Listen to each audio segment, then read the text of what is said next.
الحمدللہ رب العالمین والصلاة والسلام علی سید الانبیاء والمرسلین اما بعد فاعوذ باللہ من الشیطان الرجیم بسم اللہ الرحمن الرحیم اولئک الذین اشتروا الحیاة الدنیا بالآخرہ فلا یخفف عنہم العذاب ولا هم ینصرون۔ یہی وہ لوگ ہیں جنہوں نے آخرت کے بدلے دنیا خرید لی تو ان سے نہ عذاب کم کیا جائے گا اور نہ ان کی مدد کی جائے گی۔ یہ آیت مبارکہ سورۃ البقرہ میں ہے۔ سورۃ البقرہ میں یہودیوں کی نافرمانیاں، ان کی غلطیاں ذکر کی گئی۔ اللہ تعالی نے بنی اسرائیل پر کئی سارے انعامات کیے تھے، لیکن یہودی پھر اللہ تعالی کی نافرمانی کرتے، سرکشی کرتے۔ اللہ تعالی نے یہودیوں کو فرعون سے نجات دی تو تب بھی وہ ضد اور ہٹ دھرمی پہ لگے رہے۔ حضرت موسیٰ علیہ السلام کوہ طور پر تشریف لے گئے تو پیچھے انہوں نے بچڑے کی پوجا شروع کر دی۔ اللہ تعالی نے من و سلوہ اتارا، انہوں نے ناشکری کی۔ اللہ تعالی نے انہیں حضرت موسیٰ علیہ السلام جیسے عظیم الشان نبی کا امتی بنایا، لیکن یہ پھر بھی انبیاء کی گستاخیاں اور توہین کرتے رہے، یہاں تک کہ انبیاء کو یہ لوگ شہید کرتے رہے۔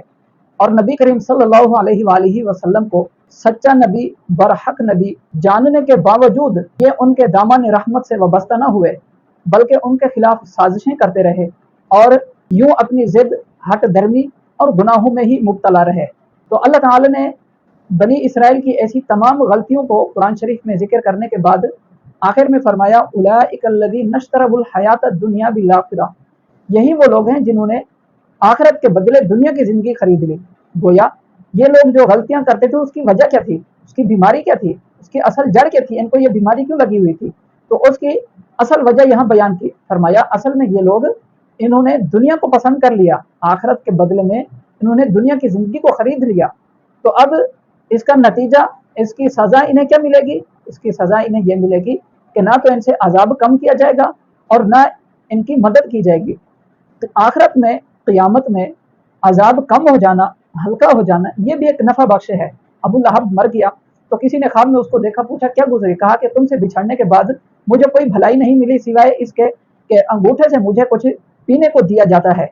وہ نبی کریم صلی اللہ علیہ وآلہ وسلم کی ولادت کی خوشی میں اس نے حضرت سویبہ اس کو اس نے آزاد کیا تھا، تو اس شکرانے کے طور پر جو اس نے کیا تھا خوشی میں، اس پر اس کو یہ فائدہ ہو رہا تھا۔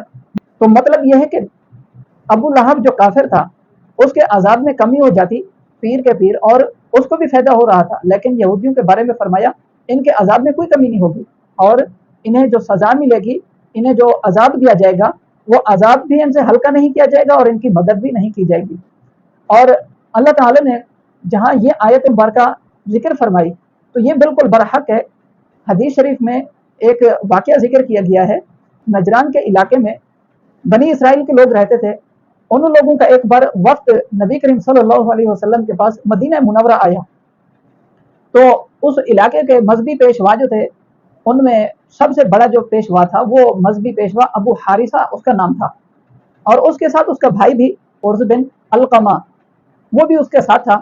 یہ لوگ جب سفر کر رہے تھے، آ رہے تھے اپنے وقت کے ساتھ، تو ابو حارثہ کے بھائی اس نے نبی کریم صلی اللہ علیہ وسلم کی توہین کرنا شروع کر دی، کچھ گستاخی کے الفاظ کہے۔